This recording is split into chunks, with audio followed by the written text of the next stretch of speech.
ዛሬ እንደምታውቁት ዓለማችን በከፍተኛው ጥረት ላይ ትገኛለች። የሆርሙዝ ሰርጥ የዓለማችን ተጽዕኖ አገራችንም ላይ አስተጋብቷል። የዚህ ሰርጥ መታወክ በርካታ ነገሮችን ዓለም ላይ ይቀይራል።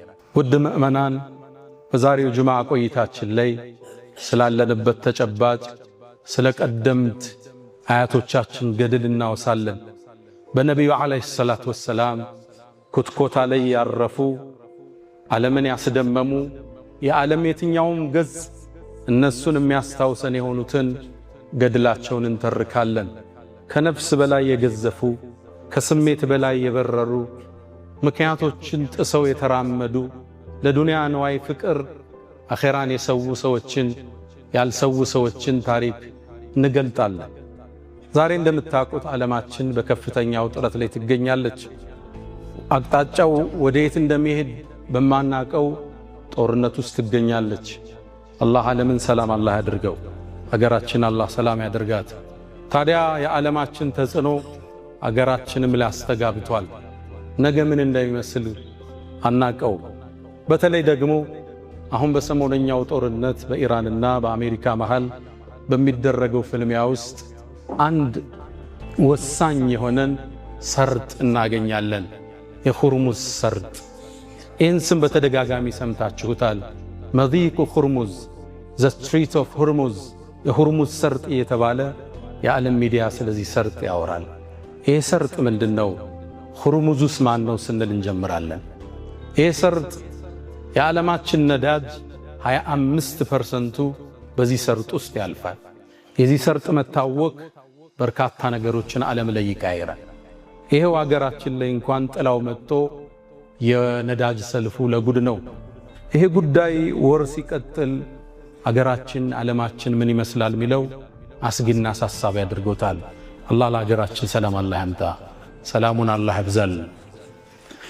ታዲያ ይህ ሰርጥ ሲነሳ አንድ ደማቅ ስም ይነሳል። ዛሬ ስለ ፖለቲካው አላወራ።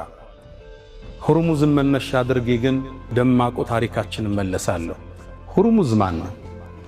የአካባቢ ፐርሻን ኢምፓየር ይባላል። ኢራንን የያዘው ቦታ የፐርሺያኖች ስርወ መንግስት፣ የፋርሶች ስርወ መንግስት ደማቅ ግዛት ሀያል ነገስታት ነበሩ። ታዲያ ከነሱ ነገስታቶች ውስጥ አንድ ታዋቂ ጀነራል አለ። ማንም አይበግረው፣ ተራራም ቢፈልግ ሰንጥቆ መሄድ የሚችል ታዋቂ ጀግና ጀነራል አለ። ሆርሙዝ ይባላል። ይህ ሰርጥም የሱ መታወሻ ይሆን ዘንድ ቦታው ተሰይሞለታል። ታዲያ በሰይድና አቡበክር ስዲቅ ዘመን ከነቢዩ እልፈት ሰለላሁ ዐለይሂ ወሰለም ከዓመት በኋላ አካባቢ ሰይድና አቡበክር በኻሊድ ብን ወሊድ መሪነት ፐርሻን ኢምፓየርን እንዲከፍቱ ሰራዊቱን አሰማሩ። ኻሊድም ይህን ጦር እየመራ ወደ ፐርሻን ኢምፓየር ሲጠጋ የፋርሶቹ ጦር ፊት ለፊት ተገናኘው። የጦሩ ጀነራል ሆርሙዝ ይባላል። ይሄ ሰርጥ የተሰየመለት። ታዲያ ፊት ለፊት ሲገናኙ ሁሉም ጦራቸውን አሰለፉ። ፍልሚያው ከመጀመሩ በፊት ማንም አይበግረው ሆርሙዝ ወደ ሜዳ ወጣና ኻሊድ የታለ ብሎ ተጣራ። ኻሊድን እንዴት አወቀው? በእርግጥ ኻሊድ 100 ጦርነቶችን አድርጎ ተሸንፎ ማያውቅ የአላህ ሰይፍ መሆኑን ዓለም ዝናውን ያውቀዋል። ኻሊድን በመግደል ታሪኩን ሊያሸበርቅ ፈለገና ኻሊድ የታል ወጦ ይፋለመኛል።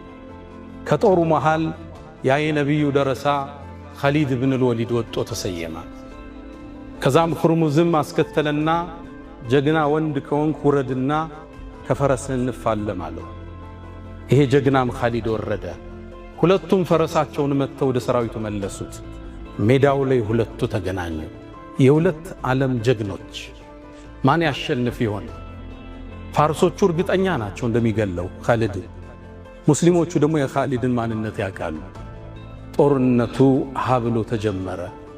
ሁለቱ ተፋለሙ። ሰራዊቱ ይመለከታል። አቧራው ጨሰ። ሰይፎች ተላተሙ። ጦሮች ተወረወሩ። ታዲያ ሆርሙዝና የፐርሻን ኢምፓየር የኻሊድን አስደማሚ የጦር ቴክኒክ ተመለከቱ። ሆርሙዝ እንዲህ አይነት ሰው ገጥሞት አያውቅም። እንዲህ አይነት የካራቴ ችሎታ ያለው የጦር አሰነዛዘር የሰይፍ አመካከት ብቃት ያለውን ጀነራል ገጥሞት አያውቅም። እንደተደመመ አቧራው ድንገት ሲገለጥ የኻሊድ ሰይፍ ደም ያፈሰሰ ነበር። ሰሃቦቹ ተክቢር አደረጉ። ያን ትልቅ ጀነራል ኻሊድ ፊት ለፊታቸው ላይ አጋደመው። ኻሊድ ኢብኑ አልወሊድ ረዲየላሁ ተዓላ ዐንሁ ሰራዊቱ ራደ። ሁርሙዝ ይገረፋል ብሎ አላመነም፣ ይሞታል ብለው። ያኔም ኻሊድ ስነልቦናቸው እንደተናደ ሲያቅ ሰራዊቱ ሙስሊሙ እንዲያጠቃ አደረገ። ትልቁን ጦርነት በድል ተወጡት። ያ ጦርነት ካዚማ ይባላል። የተላተሙበት ቦታ ካዚማ ስለሚባል አሊያም ዛቱ ሰላሲል የሰንሰለቱ ጦርነት ይባላል። ሰንሰለት የተባለበት ፐርሺያኖቹ ሰራዊቱ እንዳይሸሽ ራሳቸውን በሰንሰለት አስረው ነው የሚዋጉት። አይሸሹም፣ ግንብ ናቸው። ከሞቱ ይሞታሉ፣ ካልሆነም ያሸንፋሉ። በሰንሰለት ራሳቸውን ጠፍረው ነው የሚወጡት። ይህን ሰንሰለት ጥሰው ኻሊድ ኢብኑ አልወሊድ ከሰራዊቱ ጋር ድል ያደረጉበት ታሪክ ሁርሙዝን ያስታውሰናል። የትኛውም የዓለምን ቦታ ብትገልጡ የነቢዩ ዓለይሂ ሰላቱ ወሰላም ተማሪዎችን አሻራ ታገኛላችሁ። የነቢዩ ዓለይሂ ሰላቱ ወሰላም ሰሃባዎች ሰንሰለት ይዞ ይውጣ፣ ሰይፍ ይዞ ይውጣ፣ ጥሰው መሄድ የሚችሉ ጀብደኞች ነበሩ።